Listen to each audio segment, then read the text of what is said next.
hello there. Hi there, everybody. Friends, lovers, thank you for joining us. This is 5 Minutes with Robert and Amy, Nasir, and we're glad you're here.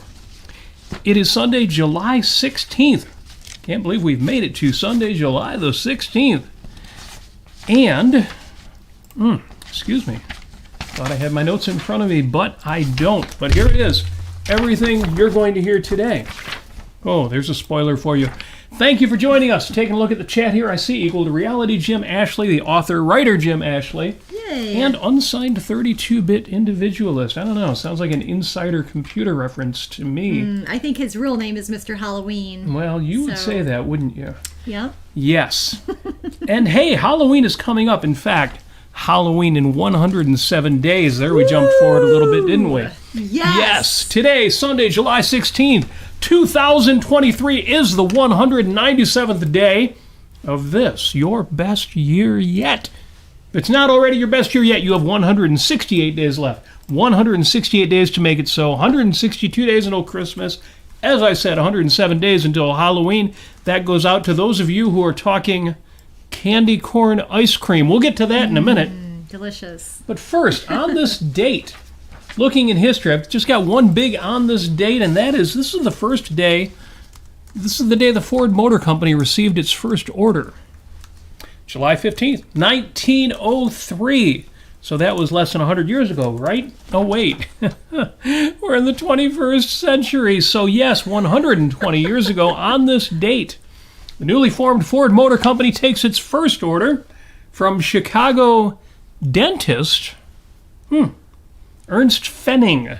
Yay, Ernst Fenning. An $850 two-cylinder Model A automobile with a tonneau in the back. You know, that's a back seat. That was an option back then. The rumble seat. What year was that? 1903? 1903, so wow. 120 years ago today. The car produced at Ford's plant on Mack Street, now Mack Avenue in Detroit, was delivered to Dr. Fenning just over a week later. It took a whole week. Well, didn't have the assembly line yet at that point. No, that would be producing the Model Ts. Within 2 months, the company had sold 215 Fords. 2 months, 215 vehicles. Well, if you're doing those in a machine shop, that makes sense. Yes. By the end of the first year, the Mack Avenue plant had turned out some 1,000 cars. Woo! But of course, the company grew quickly. The next several years, it was the launch of the Model T in 1908, so 5 years later, that catapulted Ford to the top of the automotive industry. Of course, the assembly line did exist in many forms in factories before. It was Henry Ford who made it work for the automotive industry. A very large-scale assembly line that had not been created until then. Right. But smaller ones did, you know. But yeah, 215 cars in 2 months, that was pretty, you know, I would say that was pretty average back then because most cars were purchased by people who had a lot of money until Henry Ford. That's right. You know, mass-produced automobiles brought the costs down on them, and you know, people who actually worked in the automobile factories could purchase them. Now, Amy works for the Henry Ford, that is the Henry Ford, which includes the museum and Greenfield Village, and the Rouge Auto Plant, which is an operating plant where you can tour and see how those cars are made. Actually, I think they're making trucks there now. Whatever it is they're making, you can do that tour, but where was I going with that? I totally lost track of what I was going to say. Well, you can go to Greenfield Village and you can actually ride in a Model T. Yes, you can. Yes, you can. I'll say more about that when it comes back to mind. And we also have the Ford Rouge Factory Tour, and you can actually be in the Ford Rouge Factory plant. Yes. As I said, an operating automobile factory that you can tour. And, okay, sorry, just keeping an eye on the chat there. That's it. That's all I'm going to say about history, but we have a few birthdays we've got to shout out. And we'll connect that to what we're talking about today because it's the birth date, happy birth date, to the late Virginia Katherine McMath, better known to you and I as Ginger Rogers. Is Katherine McMath is Ginger Rogers' actual name? Yes, Virginia Katherine McMath. Aw. Not really a Hollywoody kind of name. I guess I can see why she went with Ginger Rogers. But yes. So shout out in the chat your favorite Ginger Rogers film. Or maybe recording. She was, of course, a fine singer as well. I think for me it's got to be Swing Time. Fred Astaire, Ginger Rogers. Yeah, Swing Time, Top Hat, The Gay Divorcee. Yep. All 3 really excellent films. Yeah, 3 films of a kind, because the plots are very frivolous, very silly. Lots of opportunity for comedy and drama. But the dancing is absolutely, I was going to say serious. In some ways, it's just as lighthearted, but it is top rate, nobody does it better level dancing from Ginger Rogers. And that other guy, Fred Astaire, too. Yeah, that other guy. So, happy birthday to Ginger Rogers. She lived to be 83 years old. She was alive until 1995. That's a good life right there. Speaking of a couple other people who lived into their 80s, it's the birthday. See, I asked you your favorite Ginger Rogers film. I also want to know what's your favorite popcorn. It is the birthday of Orville Clarence Redenbacher. So Orville Redenbacher was born on this date, 1907, so just 4 years after that first Ford Motor Company automobile order. And he lived to be 88 as well. Very cool. Not to criticize the great Mr. Redenbacher, but I have to admit my favorite popcorn is from Pop's Secret. Because there's a secret involved. I don't know what the secret is. Maybe someday they'll share the secret. Maybe it'll be some horrible secret, and I will change brands when I find out why Pop's Secret, particularly the home style, Pop's Secret home-style butter is so darn good. So if you're into microwave popcorn. Now, I microwave popcorn, meh. You don't do the microwave. I use an air popper, and I use the Pop's Secret kernels, the kernels of truth, you know. Kernels of truth. And then I put the butter of truth on top of that. It is true butter. It is not light butter or margarine or any of those skeptical butter, like spray-on butter. I can't believe it's not butter. Cause, yeah, well, you know. I can't believe it's not butter because it really is butter. That's true. You do popcorn up. You do it right. It's delicious. But I love my microwave popcorn. So it's funny if you ever come into the home or the studio where Amy and I are enjoying popcorn, we actually have 2 different bowls of popcorn with 2 entirely, not just different brands, but methods. It's kind of crazy. But, you know, secrets of a successful marriage is take your values seriously. Yes. So, anyway, happy birthday to Orville Redenbacher. One more birth date of somebody who's no longer with us, but lived a great life, was magnificently successful, and that was Barbara Stanwyck. Now, you don't have to tell us your favorite Barbara Stanwyck film because we already know that it's Double Indemnity. But if you have a second favorite or other Barbara Stanwyck films that you recommend we see, by all means, feel free to share those in the chat. Barbara Stanwyck, born on this date in 1907, same as Orville Redenbacher. Probably the only thing they have in common. Incidentally, Barbara Stanwyck was more... Stanwyck doesn't sound like a very Hollywood movie kind of name, but her birth name was Ruby Katherine Stevens. Ruby Stevens? That sounds kind of cool. But, Ruby Stevens seems like a pretty good actress name. Barbara Stanwyck sounds a little bit more serious, a little bit more upright and stand-up-ish. Yeah. Yep. Stanwyck. So, yes, a happy birthday to Virginia Katherine McMath and Ruby Katherine Stevens, Ginger Rogers and Barbara Stanwyck. Now, somebody who is still with us is the great Phoebe Belle Cates. Phoebe Cates is 60 years old today. Oh. And we know your favorite Phoebe Cates film is Drop Dead Fred. But again, if you have a second favorite, feel free to share that with us. Now, you say you've never seen Drop Dead Fred? Oh, my goodness. Well. How can that be? Oh, because it's a juvenile gross-out comedy. Well, there are elements of that in there, but... Well, it makes it magical with Rick Mail in it as playing Drop Dead Fred. Yes, and, he is your juvenile gross-out guy. So and yet, amazing. He makes it work. Yes. It's a film I don't usually recommend to people because it's one of those films where you recommend it to somebody because you really love it, but you know deep in your heart it doesn't necessarily translate to other people. Yeah. So take that under advisement. Yes. But if Phoebe Cates was one of your teenage heartthrobs, by all means, feel free to see Drop Dead Fred. Thank us afterwards. One more birthday, because I got to shout out Will Ferrell, who I love and hate. Some of his roles, I think he's just perfect. And then he goes over the top, or he does something with a real mean streak, and I'm like, I don't ever want to see a Will Ferrell film again. But it is his birthday, and he's younger than Phoebe Cates. He's only 56 years old today, born on this date in 1967, so he's younger than me. That's weird.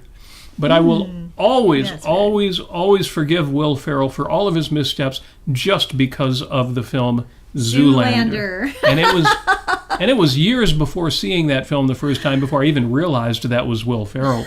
I know. So over the top. Oh, it's so good. Outstanding. And of course, if you like Christmas films, Elf. I mean, I like Christmas films. Elf is good. It works. There were some good scenes in Talladega Nights. Talladega Nights, very funny.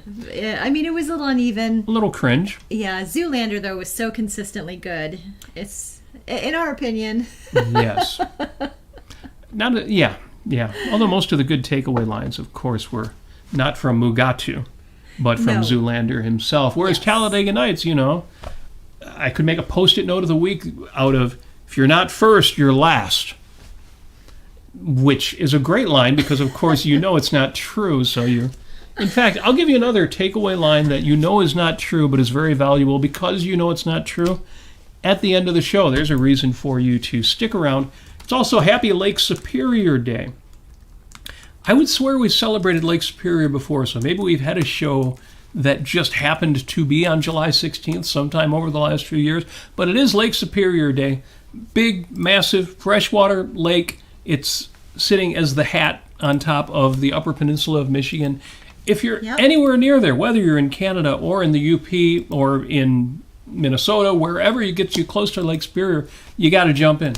Mm-hmm. It's cold as hell, but it's so beautiful, crystal clear, magnificent. Clear blue. You go in, the waves will lift you up and then set you down. And it's just such a fun experience. Yes. If you do go swimming and you're walking along that pristine base of the lake, which doesn't really need the beaches to be groomed because it's so cold that there are lots of areas where it's just a sandy beach. The sand is white, by the way. It's just beautiful. But do be careful that you don't trip over the wreck of the Edmund Fitzgerald or any of the other 200 ships that are in the bottom of that lake, because as beautiful and calm as it is, when the weather turns windy, it can be a challenging place for freighters. Finally, one more special thing about this day. It's National Ice Cream Day. I mentioned this online to make sure those of you who are on a budget take advantage before it gets too late. There are places like Baskin-Robbins that are doing promotions, giving away free ice cream. I don't even know who all is doing what. The list was too long, but we've got ice cream today. We do. Now we had Glow, Great Lakes Objectivists, meet last night, and I already had an ice cream bar. Oh. So this time I think I'm going to go with the drumstick? Nestle drumstick, yes. Yes. And I have the Haagen-Dazs chocolate with almonds. Yes. Now, of course, I could have bought a half gallon of ice cream, except you can't buy a half gallon of ice cream anymore. I'm sure those of you who do the grocery shopping for your family or home have probably noticed a half gallon of ice cream is now 1.5 quarts. Because of toilet paper math. Toilet paper math. That's right. You pay $20 for cheers. $20 for 6 rolls, but of course 6 rolls equals 72 rolls by toilet paper because they're mega rolls, right? Oh my! Now this is a drumstick. This is made by Nestle. In other words, this is not fancy or fine ice cream. Haagen-Dazs is a little bit fancier. But man, is this good. Yes, so everybody be jealous of us. Mm-hmm. I mentioned this online earlier, and a lot of people did say they've already taken care of celebrating National Ice Cream Day. Okay, Hope you are doing that. Now, I've already eaten mine, all of it. Oh, good. Maybe you can shout out a couple people in the chat while I take a couple more bites of this. Okay. All right, so on YouTube here, we've got, oh my gosh, so we have Jim, Mr. Halloween, Alex, Apollo, Dale, hey Dale, Chandler's the man, Jennifer's the lady. Awesome. What are they saying? I see Dale says, how about Petticoat Junction? Who was in Petticoat Junction? I'm not sure, actually. Tell us. Was Barbara Stanwyck in there or Ginger Rogers? I don't know, actually. Or does that relate to something else we said? Petticoat Junction, of course, was charming. And a little bit sad. It was? Well, it was related to, they had these country shows like Green Acres and Petticoat Junction. Beverly Hillbillies. Beverly Hillbillies. And then in the early 70s, maybe late 60s, but CBS and then some of the other channels too, decided they needed to urbanize more because their advertisers were looking for a more city-oriented audience. Yeah. Both racially diverse and just people who had more money than those people out in the country. You know, people in the country had money, but the demographics weren't there. There weren't as many people. So even though the shows were enormously popular... And they were very well loved. Very well loved, very well received. I always think of those three kind of country shows in combination with the horror shows, the monster shows. Right, Green Acres. Oh, Green Acres. I did say Green Acres, did didn't you? I? Okay. So, yes, you had all, and unfortunately, a lot of them got canceled in favor of more city-oriented shows. Yep. Moving on up to the top. That's right, the Jeffersons. Apartment. Jefferson, a spinoff from All in the Family. But, Sanford and Son. And Good Times. Good Times. And, great shows. It was just a shame to see something like Green Acres and Petticoat Junction and Beverly Hillbillies go away. Yeah. So I'm thinking of that fondly. Thank you for mentioning that. Did somebody say in the chat what the connection was?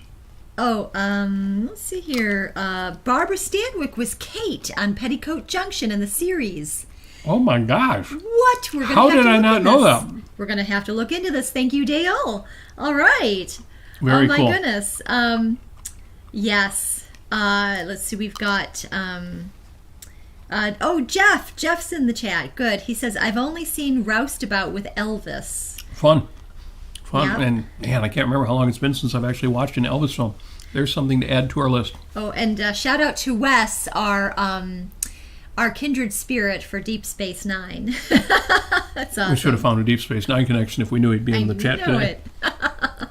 Too cool.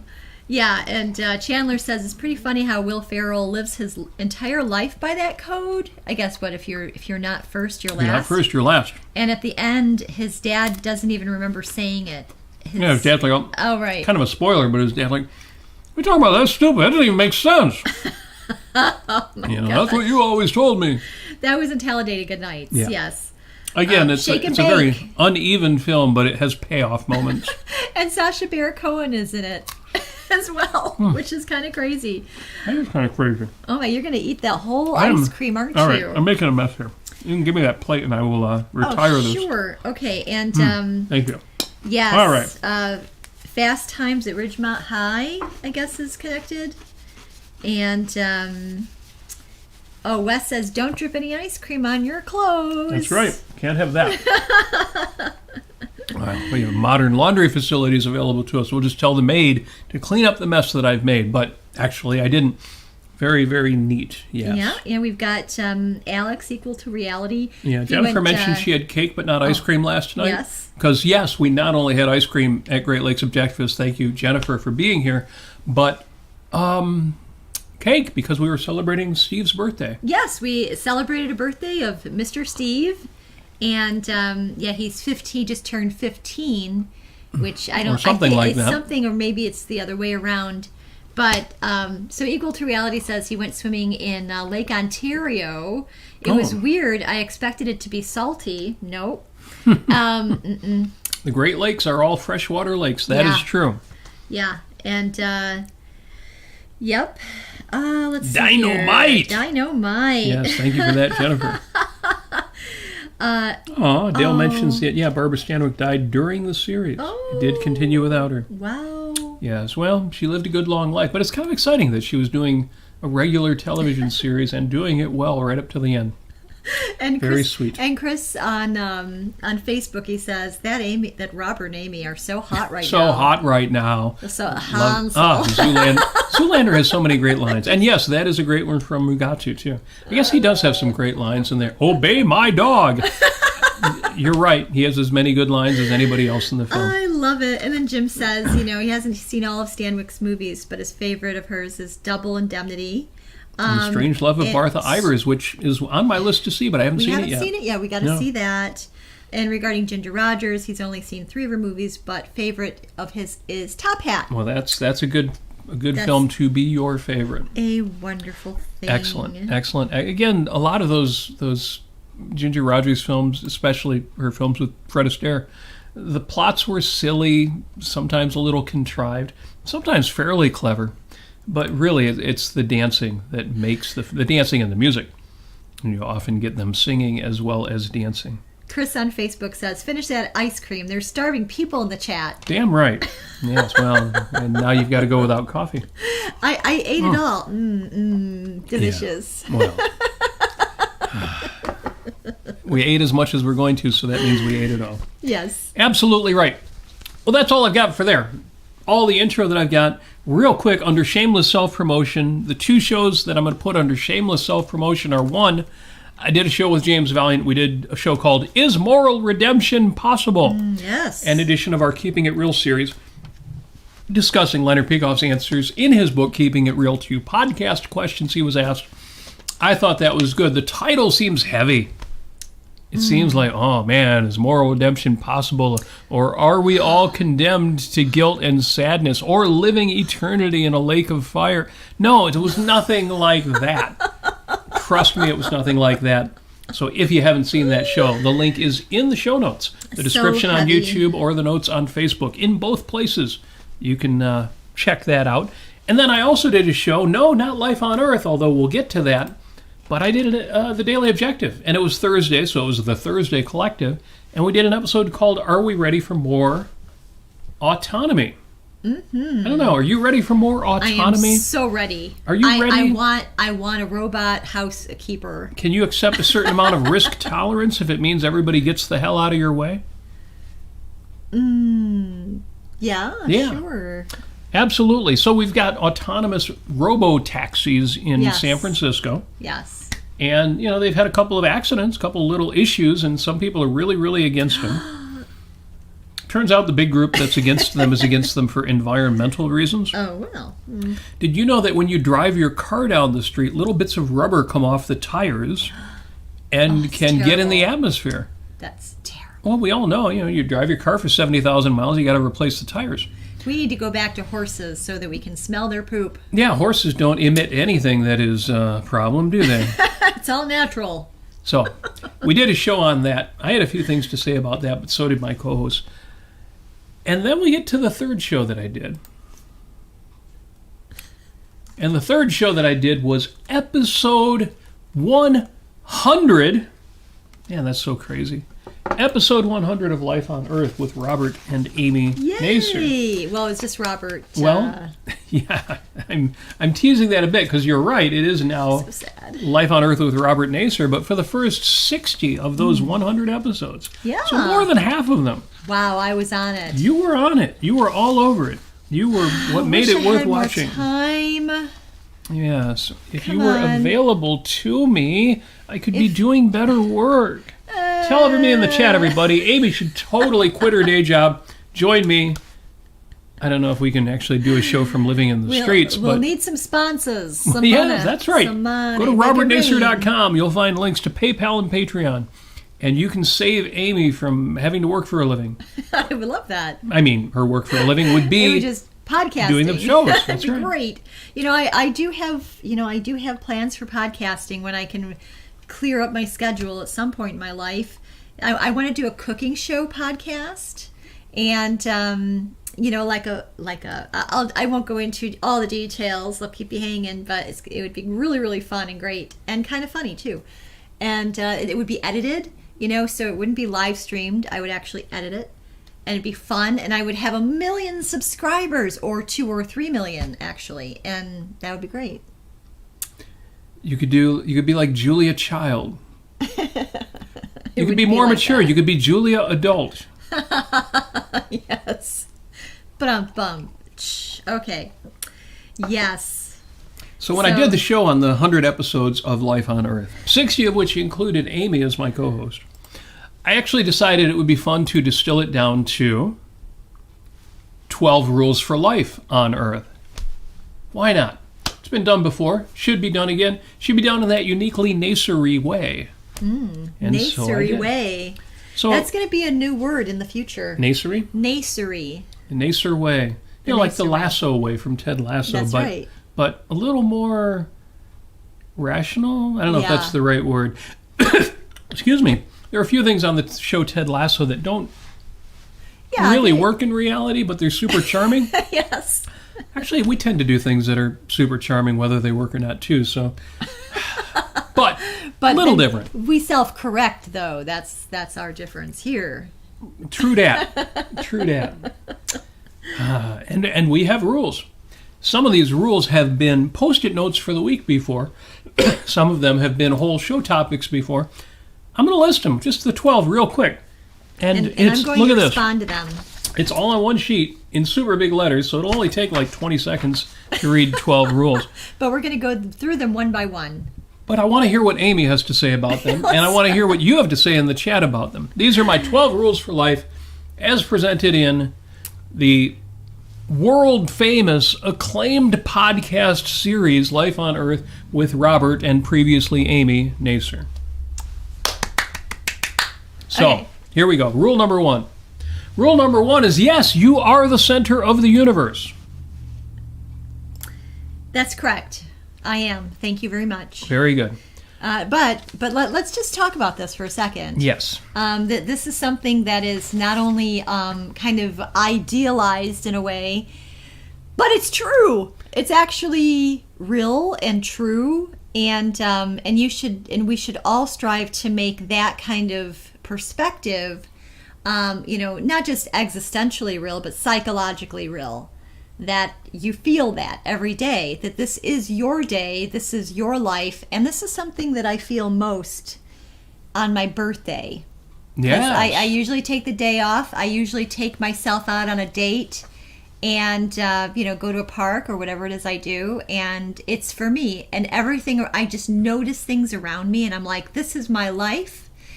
This is where I live. This is what the beauty that's around me, and it is a glorious time. It really is. Yes, absolutely. So that's why I think, and this is something I've got to get better with, is about curating our days. Mm-hmm. And, I've got meetings on my schedule, and I have deadlines on my schedule, and I have all these have-tos on my schedule. Well, I need to figure out a better way to blend the have-tos with the want-tos. Ooh, yes. And, but as Ayn Rand's friend once said, there ain't nothing I gotta do but die. There ain't nothing I have to do. But die someday. Yes, we'll talk about that at the end, because that relates to the Post-it note for the week that I am going to share with y'all when we wrap. Nice. So yes, number 1, you are the center of the universe. You're the star, and the director, and the producer, and the screenwriter. Right. It's all about you, not for everybody else. It's all about them, too. That's not the point. You are the center of the universe. Number 2, happiness. Happiness is chosen. Yeah, I had to put that in there because I did a whole show on some people never choose to be happy. They meet all the virtues required, and yet they're not happy. It's we talked about this actually when we were in Ocon, or Ben Barrett was actually talking about it, and Gene Maroney was talking about it. I do believe that Tara Smith was talking about it too. I think it was Gene Maroney or Tara, I forget, but somebody said happiness is a climate. And I thought that's an interesting perspective, that it isn't just a moment of joy. Woo! It's a rush of joy. Woo! Okay, there it is. Fleeting goodbye happiness. Happiness is enduring. Yes. So even when you're sad, Leonard Peikoff said, even though a happy person may have unhappy moments, just as an unhappy person may occasionally find some pleasure. Yeah. But happiness is enduring, and it conditions even the unhappy moments. Yeah, the pain only goes down to a certain point. Right, it colors your day. Yeah. It colors your day. So right. You might be seeing, grody brown green through your lens throughout the day. It's not happy. Or rose colored. I like brown if it's dark brown, like this black coffee.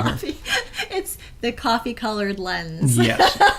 I can say a lot about this, but we've all known people who did achieve their values, did pursue their goals, did exercise virtues, and yet they're not happy.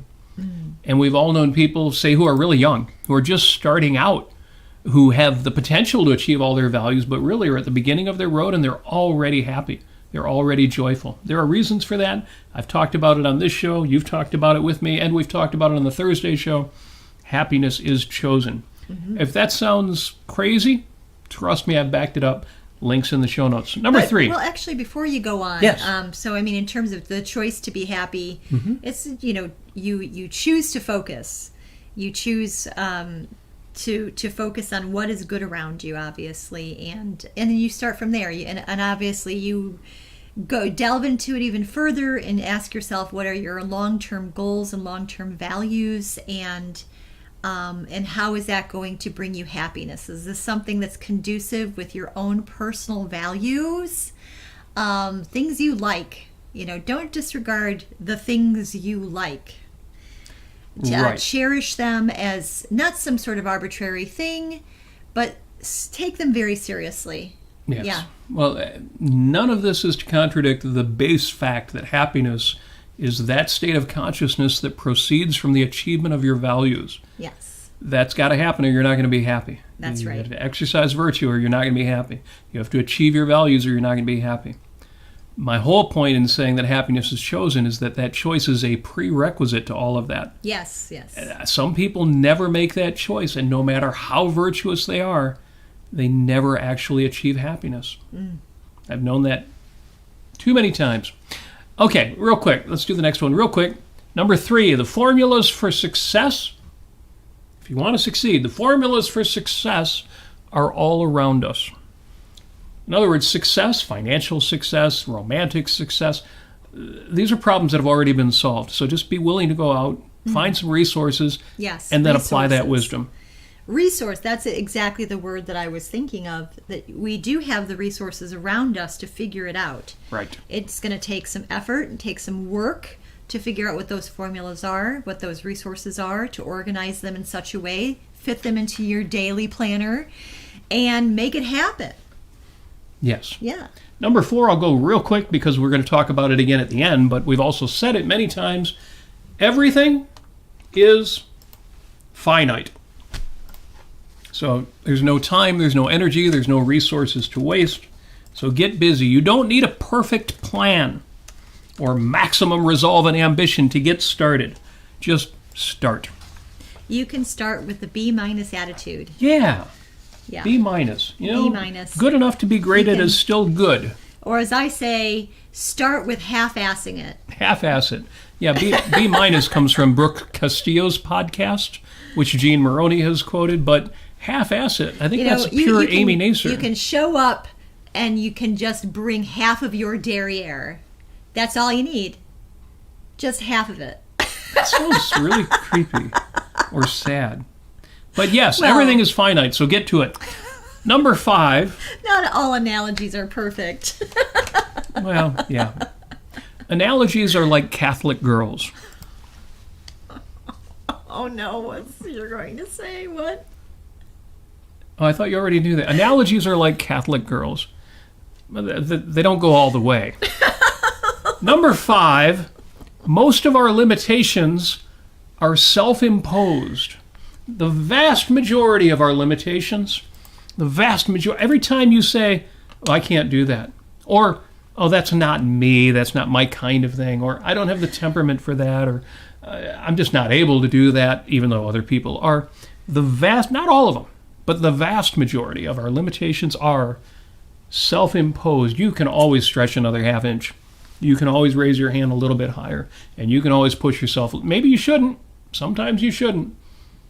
But you've always got a little more in you. I know you do. Yeah, that goes well with the whole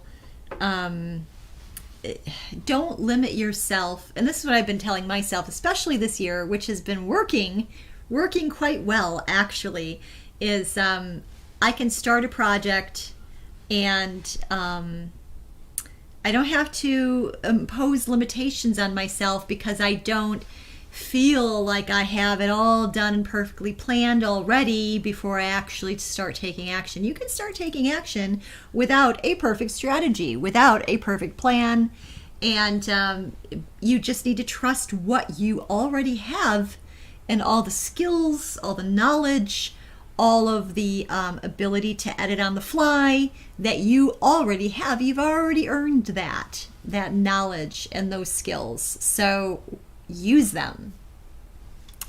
In the chat, unsigned 32-bit individualist says, some of the Catholic girls I met in my youth make me regret that I didn't move to Sweden. No, I'm not going to say anything about the girls in my youth. I'm going to just leave it at there and say we will take that wisdom into account. Thank you. We shall file this in the appropriate place. and jump right to number 6. Number 6 is, this one's a little heady, a little headspacey. Ideas matter.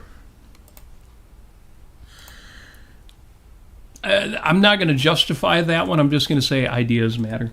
There are people who think ideas don't matter. Everything's pragmatic. Most people are corrupt and they just do whatever they can to get what they want, to win.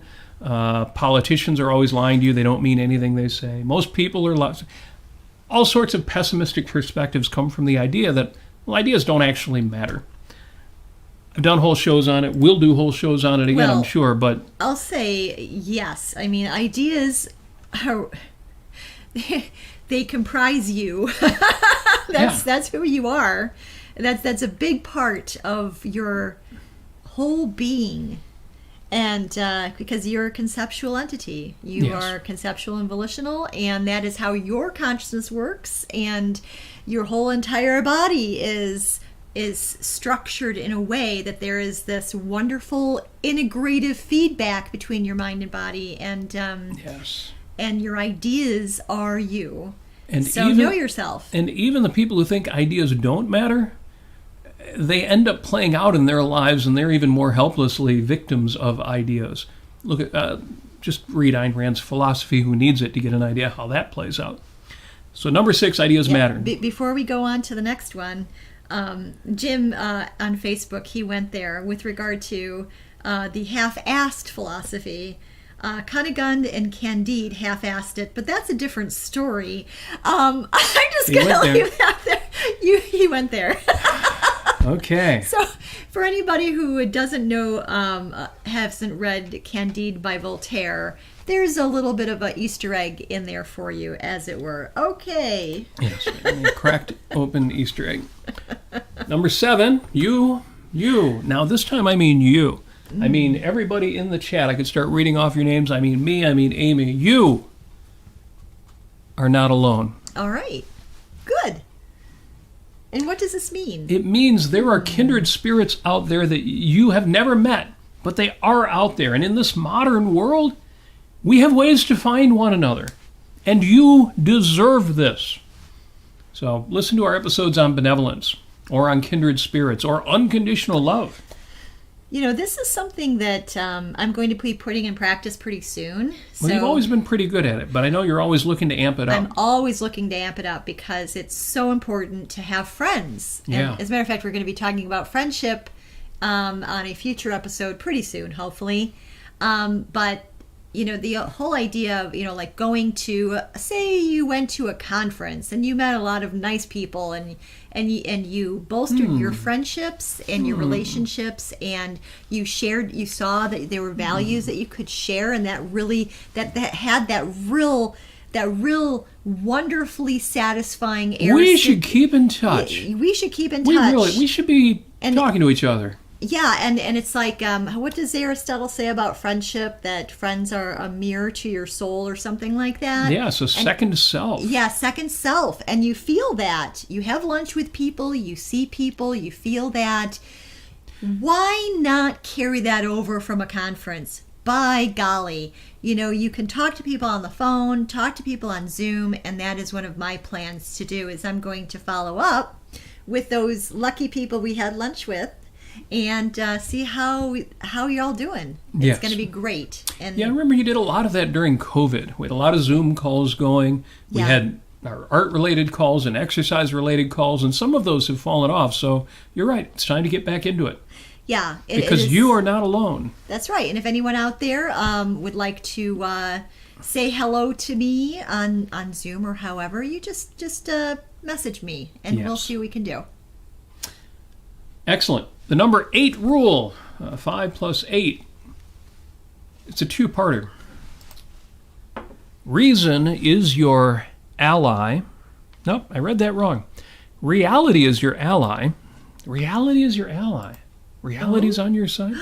Reality is your ally, and reason is your superpower. That's really exciting. I love that. There's memes that go around, and people in the coaching community say, "What is your superpower?" I can sing really well. No, I can't really, but I can see fun. the bright side of anything. I can find the bright side of a neutron star or a black hole. But my real superpower is I can put words together in my noggin that make some kind of sense. I have reason. Like you said earlier, we're conceptual animals. We can actually take stuff in and make sense of it, and then apply it and do things out there. You can use sound to signify a concept. Audio. And you can then use that language then. Words. And the vocabulary of that. And you can integrate those concepts using that. And it so all trippy. comes together in ways. And it integrates, and then all these ideas are in your subconscious, and you're not actually aware of them until you actually bring them out. And that's by the way, psychopistemology is what that is. But yeah, it's so amazing, man. So we talked about benevolence in terms of people, but it's a benevolent universe. It's not kindly, it's not looking out for you, but the point is you can deal with it. You can make sense of things. It's auspicious to your life and nature. Yeah, because it is what it is. Not in a, it is what it is, man. But it is what it is. You can count on it. Stuff makes sense. A is A. Reality is your ally, and reason is your superpower. And that's why number 9, we move right to number 9, because I'm not going to take forever on this. We were going to go real quick. Number 9, virtue works. Oh. 2 words. Virtue works. Virtue works. That's right. Value is that which one acts to gain or keep, and virtue is the actions by which one gains or keeps them. That virtue works. Honesty works. Productiveness works. Integrity works. Rationality works. Pride works. Justice works. And independence really, really works. The moral is the practical. Go figure. Go figure. We'll leave it at that. Number 9, virtue works. Talk about that all the time. I love virtue, by the way. Every one of these, we could do a whole show extemporaneously without even notes. And I'm sure you could too. So let me jump right to number 10, because we go from the clear and almost self-evident to the hugely controversial, and yet I'm willing to back it up just as strongly as any of these others. Number 10, optimism is realism. Oh, my stars. How dare you!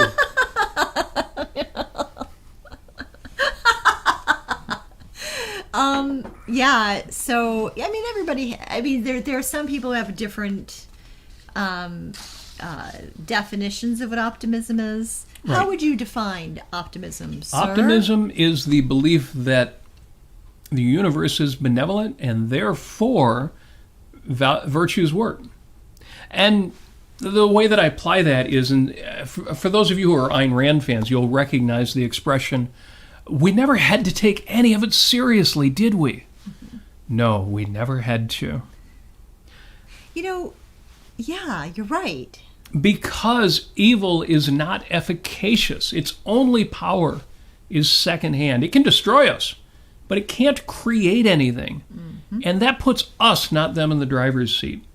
And that is why, per Matt Ridley or Steven Pinker or Marion Tupy, books like Superabundance and the Rational Optimist and The Better Angels of Our Nature, the statistics are out there. Mm-hmm. Most factors in life, most factors by which we measure a good life are improving. We had some downturns over the last few years, and folks have been quick to point that out to me. But by and large, over the last 10, 20, 100, 1,000 years, things keep getting better. Yep.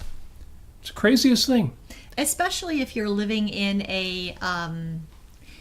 within a society that generally respects individual rights. Yes. Yes. I mean, it respects your right to act as a rational individual. Yes. And we still have that. Now, there is a playlist for all of these shows from Life on Earth, as well as the ones for 5 minutes. But I'm thinking in particular, Amy, you and I did a show before you had to hang up your hat. And it was called How's Your Universe? Reason and Trying Times. We've done a couple of trying times type shows, and I hope that some of the folks who've been kind of going on this journey with us have heard those, because I don't want anybody to think that we don't take difficulties in life, both the political and the wider world, but also your personal challenges, that we don't take that seriously. We absolutely do. Mm-hmm. In fact, the second episode of Life on Earth was Pollyanna in the Paperless Office. Where's my flying car? Right. Because I've been accused of Pollyannaism over optimism. Incidentally, if you read the original story of Pollyanna, she was not an optimist, not an over-optimist. But yes, where's my flying car? Well, the answer is the people with bad philosophy have ruined it. They've destroyed it. We don't have flying cars yet. We don't have drone, other than a few experimental models, drones that can carry us around. So yes, we absolutely are aware of all the bad juju out there, and we fought it. Yep. Well, we've stood in the streets with protest signs. So much fighting. We stood in front of 1600 Pennsylvania Avenue with posters, protest signs. Oh my gosh, lots of fighting. And Detroit and Chicago and Plymouth and all over the place. We've done our share of protesting, and we're not done yet. And we've done our share of writing letters to our Congress critters. We do fight, but that's the smaller part of life. Yeah. That's the 3%. It can't overpower the fact that you are still empowered as an individual living in the United States of America. Yes. You can still achieve your values. Yeah, there's whole shows there, but yeah. The quick version of it is you woke up this morning and you got to decide what to do with your life. Yes. Nobody told you where to go. Nobody told you what to do. Nobody told you what you had to eat. Nobody told you anything. And I know a lot of you are saying, well, yeah, but they told me a bunch of stuff I can't do. And you're right, and we should fight that. But you have endless vistas open to you, endless opportunities, endless choices. Take advantage of it. Okay, enough of optimism is realism. Number 11, let's go to something much darker and worse. Oh, wait, no, I didn't. Number 11, people. People are just the best. People are terrible. Just the best. They're all sheep. They're all sheeple. Sheep. What's the other one? They're all evil sheep. I forget what the options are for my more cynical friends. And I don't mean to pick on you, but it's our show. We can do that. We're losing that vocabulary happily enough. People are just the best. People are just the best, or as I recently put in a post, as you've said, people are my favorite species. Yes, I like people. They're my species. Yeah. I thought that Ruth Gordon said that in Harold and Maude, but I think it's more of a paraphrase of other things she said in the movie. Right. So I guess I made that up myself. But yeah, I like people. You know what you can do with people? You can bounce ideas off of them because they're, in fact, conceptual like you are. It's amazing. Yeah. People are like you, except it's more exciting than that because they're also different. Yeah, they're different. It's like when I talk to somebody else, it's like he's exactly like me. Mm-hmm. 2 arms, 2 legs, bilaterally symmetrical and conceptual, uses words. And yet he's got his whole own context, which is exactly what you want from people. Yeah. Is you want them to be exactly like you and completely different at the same time. And it turns out that's what people are. And that's why even in objectivism, which some people take as kind of a critical philosophy, what does Leonard Peikoff say? The first duty of justice is to defend and to acknowledge and defend the good. Although we always sneak in the word praise there. To acknowledge, defend, and praise the good. Because for some reason that's how I remembered it for years. I know, me too. And so, but it's also an Opar. It's just much longer. He says the same thing. Yeah. If you want to hear that version of it, watch that Thursday show that I did. I do go into more detail on these. Oh, good. The first line of the Opar version is, justice consists first not in condemning, but in admiring, and then in expressing one's admiration explicitly, and in fighting for those who one admires. He goes on. It's really cool. That's nice. You're here to live a life. Well, let's do that. Let's go to number 12, the final of my 12 rules for life on Earth. Number 12, values are primary. And you've heard my 97-3 rule. You've got to decide how much time are you going to spend fighting, because you got to fight. And, sometimes fighting is just putting locks on your doors and buying insurance and making sure you've got good lights on the outside of your mansion, and you've got protection, you've got police, and you're supporting the military. 3% of your time is what I recommend. But you pick your numbers. But do that. Pick your numbers. Decide it consciously. And then all the rest of it is for living life. Yes.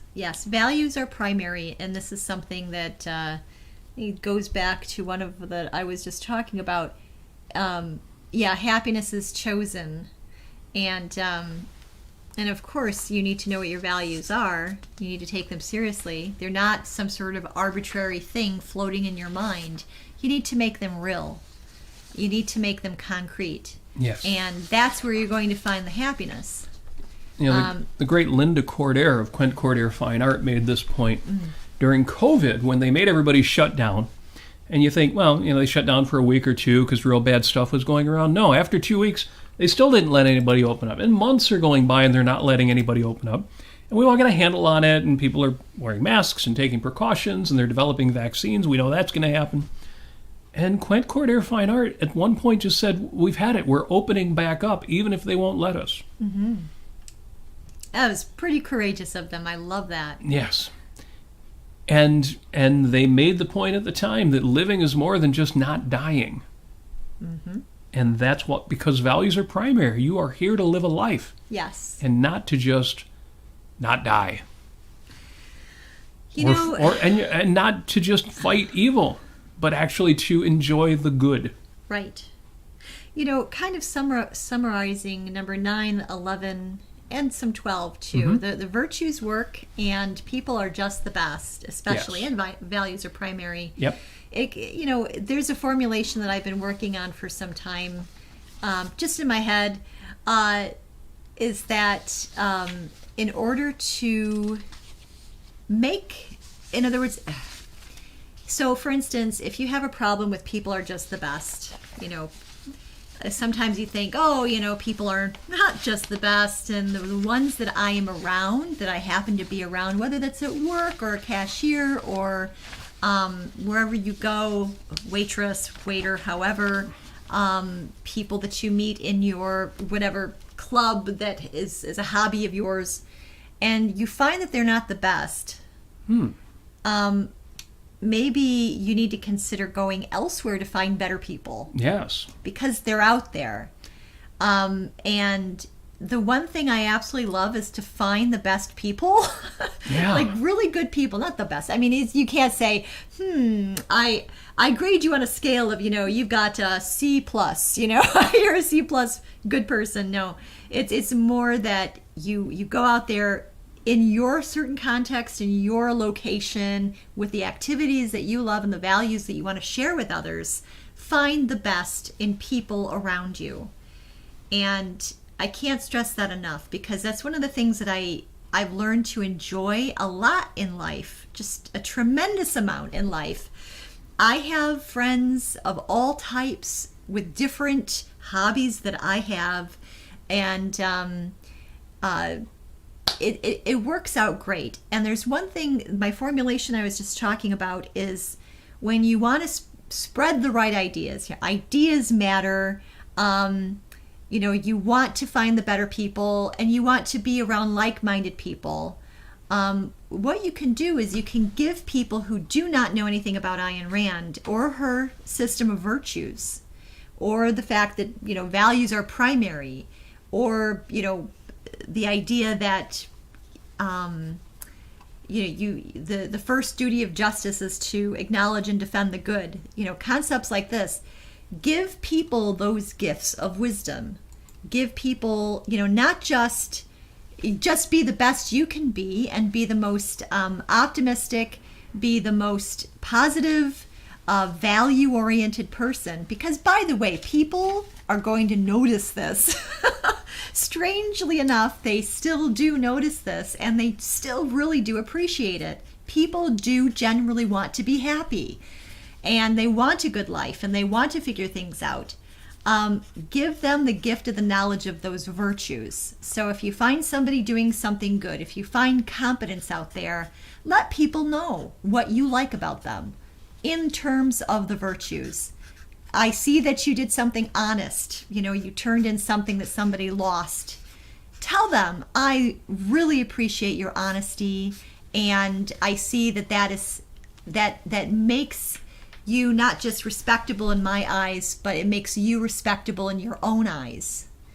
And you know what? If they find that formulation intriguing, then you can get into, you should read The Fountainhead by Ayn Rand, or here, let me physically give you the book, or whatever it is.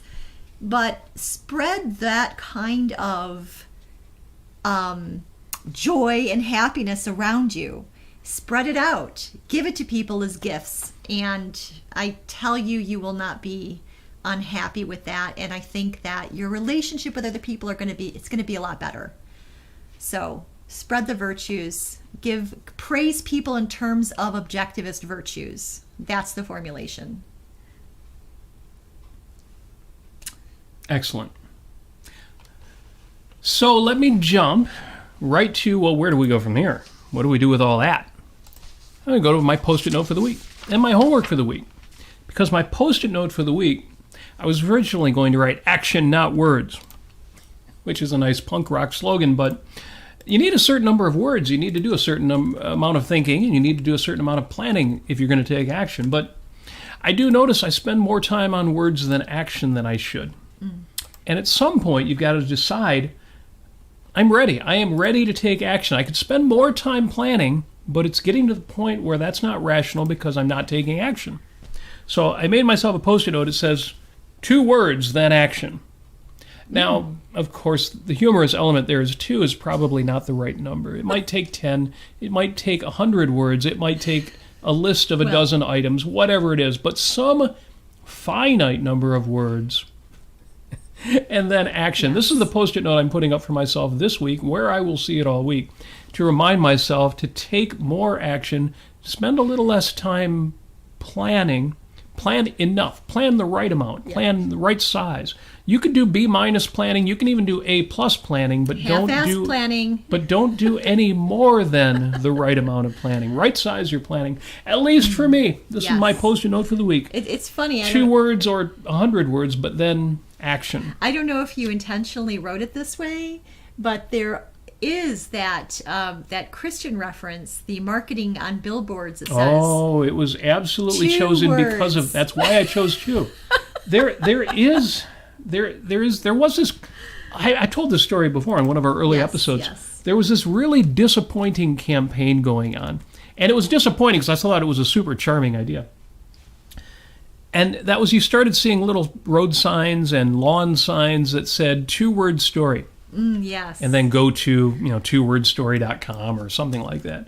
2wordstory.org, 2wordstory.Christ, whatever it was. It turned out to be a churchy thing. Yes. I thought, well, that's not necessarily so bad. If it's clever, it might be amusing or even helpful. But then I found out the 2-word stories they were telling were just 1 word repeated. So it ended up being something like love. Oh, that's right. And I thought, it was a question man. and an answer with the same word. And Very I thought, clever. Yeah, I thought it was going to be something like two different words that told a story. The famous 6-word story, the saddest story ever told. For sale, baby shoes never worn. I thought it would be something really clever like so that. Sad. But the 2-word story was a big disappointment. But that's why I chose the word 2. It's not necessarily going to be 2 words then action. It could be 10 words, could be make a list, it could be whatever. Yes. But at some point, don't be an intrinsicist. Don't be floating. Right. Get out there and take action. Right. That's why I also have a note. Incidentally, I want, if Jim is still watching, I want you to notice how neatly this was written. That's beautiful. Do you remember how I lost my note last week and had Yes. and I didn't have anything to write it on, so I did a real sloppy note. So this week, you get a much neater note, of course. That's not half-assing it. That's 100%. The one that's a little more half-assed is my reminder, in terms of doing really, really quick plans, is to use the phrase that Tim Ferriss uses a lot, which is, so you could write this down too, what would this look like if it was easy? And I want you grammar people out there, especially if the corrector, if John is out there, should it be was or should it be were? If it were easy. What would this look like if it were easy? It's were easy. Is it were easy Yeah. or if it was easy? What would this look like if it, well, I guess was immediately takes you to the past tense. So that would have been, what would this have looked like if it was easy? So I guess you're right, it must be were. Yeah, it is. But were sounds very past tensey too. I know. I don't know. Good reminder to yourself though, anytime you are confronted with something that seems difficult, okay, but what would this look like if it was easy? And, sometimes your answer right away is going to be, well, it would have been easy if I had a lot more people helping, or it would have been easy if I had a lot more money. But sometimes you will come up with things that you could actually change about the situation to make it easier than it is. At least that works for me. Love that question. Again, It's a rhetorical that Tim Ferriss puts out there. So those are my 2 Post-it notes for the week. 2 words, then action. In other words, limit your number of words and then take action. And what would this look like if it was easier than it is? Sometimes that means calling on people. And again, you are the center of the universe and people are the best. And that means you should reach out to people. Give them the gift of being able to help you. I like that. So, that's one of mine, actually, but I love that formulation. Yeah, that's one of yours. We've talked about it before. Don't you love it when somebody calls on you and you're able to put on your cape and be the superhero? Yes, and it's Give them that. And it's easy for you, and Yeah. and there's no sacrifice, but there is such a spiritual value involved, an emotional value, because you're doing something that's easy for you, but you're helping your friend, and because you like your friend and you want to show them appreciation and visibility and love and friendship. Yeah. And then you do it, and it just is great. Oh, and there's more to it than that. You get to feel efficacious. Yes. You get to feel like a superhero. Not to them, well, that too, but to yourself. Like, I love being able to fix things. I love being able to make things happen. I love being able to plan an event. I love being able to throw a party. I love whatever it is. Yeah, I love being me. Exactly. Yes. I love being me. And there's more to it than that. It leads to future opportunities. It leads you to creative ideas, things you'll decide to do. It may lead to career opportunities. There are so many things that flow from engaging. And that's why I'm going to leave you with one thought that I've left you with before, and that is, we are surrounded by miracles, not least of which is ourselves. Now, if you've been around, you know I don't mean miracles in the supernatural sense. I mean in the sense of the division of labor. I mean in the sense of economies of scale. I mean in the sense of 8 billion people out there have created a world I couldn't have done by myself on a deserted island. And yet, I get to pick out, walk into any Target store with a $100 bill in your pocket, and there are 10,000 things you could walk out with. And without getting arrested, I mean that you can get for $100 or less. Yes. We are surrounded by abundance, opportunity, and best of all, people who made it all happen. Yeah, shout out to our favorite Irish fiddle player, Philip, in the chat. He did actually say "were" is correct. Ooh. Yes. So Amy is right and I am wrong. It's okay. And it does not damage my masculinity to But be able Jim to admit says that your note was very neat. Oh, well. And okay. he says, I wish Thank my you. place was as neat as that. Well, yes. I wish my storeroom, my basement, was as neat as that note. But I'm working on it. Oh, and Dale on YouTube says, "Were is the subjunctive form of be." Thank you. Subjunctive. All right. We need to be objective about subjunctive. Well, I have to listen to my grammar because she always told me the right words to use. So, folks, thank you for joining us. Again, just wanted to kind of go over those 12 rules of life. I think there are some nuggets in there, some good things for you. Post-it note for the week. Again, 2 words, then action. Don't get caught up in analysis paralysis. Think the right amount, the rational amount, and then get it done. And reach out. And reach out. Reach out. Reach out to us. Reach out to people. Reach out to your friends. Reach out to your family. If you've been disappointed by people before, or if you just assume you are because you tend to keep CNN or Fox News on all day, reach out. You deserve that. You should do that. And you are the center of the universe, and today is your day. It is. And if you haven't had any ice cream yet, make that happen too. Skip a meal if you have to, in case the ice cream isn't in your budget. Oh yeah, I'm thinking that's probably not very frozen at this point. Keep it over your plate there, because it's probably melty. Is it tasty, though? Mm-hmm. All right. Yes. And eat your ice cream before it melts. Thank you for joining us. This has been 5 Minutes with Robert and Amy Nasir. We are, as previously promised, looking at upgrades to the show, including the possibility of a new show name. Some format changes, and because we are philosophers in love. If anybody has any ideas about what we should change our new name to, please let us know. Yes, and format changes, and can't you get it done in 5 minutes? Whatever you have in mind. Feel free to share it with us. There is a 5 Minutes with Robert and Amy Nasir Facebook group. You can leave additional comments, chat, suggestions in there. If you want to support the show, please go to youtube.com if you're watching on Facebook, or if you're already on YouTube, like the show. If you're feeling bold, if you want to reach out to people, share the show. Share us on your socials, in an email, wherever it is you like to share things that you like to share. If you're the kind of person who says, I don't really like to share things because I don't want people to think badly of me for liking the things I like, reconsider that one too. Nobody can say about us that they don't like us. That's right. Everybody loves us, so share us. Exactly. We appreciate your support. We especially appreciate those of you who are supporting us financially, our patrons on patreon.com. Links to our Patreon and PayPal for one-time contributions are at robertnasir.com, as well as thumbnails of the last few shows. Thank you. Thank you to those of us who support us in any way. But if you support us financially enough, Amy will be able to quit her day job and become a full-time podcaster, even though probably half of that time will be taken with a cooking show. My cooking show. But that would be delicious, too. Yes.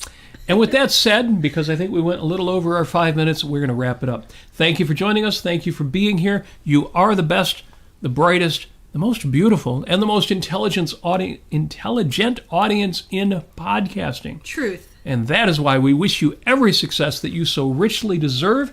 We wish you prospering, flourishing, lots and lots and lots of money.